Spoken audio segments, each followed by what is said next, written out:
Sonarpur, সোনারপুরে Nandalal school বলে একটা জায়গা আছে, নন্দলাল স্কুলের সামনে এসেছি। একটা চিমনি পরিষ্কার করতে এসেছি, চিমনিটার অবস্থাটা একটু দেখে নিন।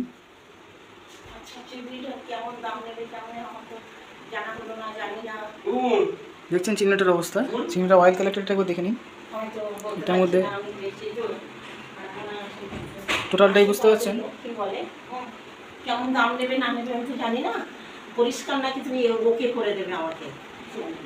দেখতে পাচ্ছেন নেটটার কি অবস্থা, ও ভেতরটা দেখাচ্ছি।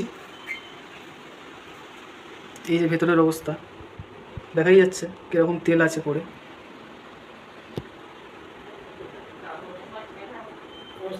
আচ্ছা এইটা ব্লাউজটা এবার ক্লিন হয়ে গেছে, একদম চকচক করছে।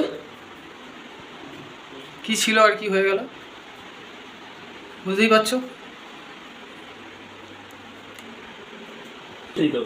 তো খবরের কাগজটা দেখতে পাচ্ছ কতটা মোটা, মানে কতগুলো পাতা আছে। হ্যাঁ দুটো সুইচটা গিয়ে দে। খবরের কাগজটা অনেকগুলো পাতা আছে, বোঝাই যাচ্ছে। এবার খবরের কাগজটা জাস্ট উপরে ধরতে বলবো একটুতে, দেখুন স্যার যে করা পড়ে যায়, যা পুরো আটকে গেছে, বুঝতে পারছেন। দেখুন মানে সার্ভিস ডান। তো একটা কাস্টমার থেকে সেটা রিভিউ নিয়ে নেবো। তো এবার কাজটা তো হয়ে গেছে, এবার কাস্টমার থেকে রিভিউ নেবার পালা, যেটা প্রতিবার নিই। তো স্যার বসে আছেন, স্যার থেকে রিভিউ নিয়ে নিই। দেখুন স্যার কী বলে।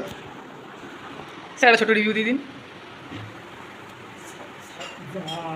যেটুকুনি টেকনিশিয়ানের কাজটা হলো ওটা উপর হলো করতে গেলে, সেটাই ভালো হয়েছে, কিন্তু সম্পূর্ণটা করতে গেলে অনেক সময় লাগবে, তার চার্জও বেশি লাগবে, চার্জ খুব কম, দুটো ছেলে এসেছে, সেই হিসাবে যেটুকুনি করা সেটা তারা পুরো 100% কমপ্লিট করছে।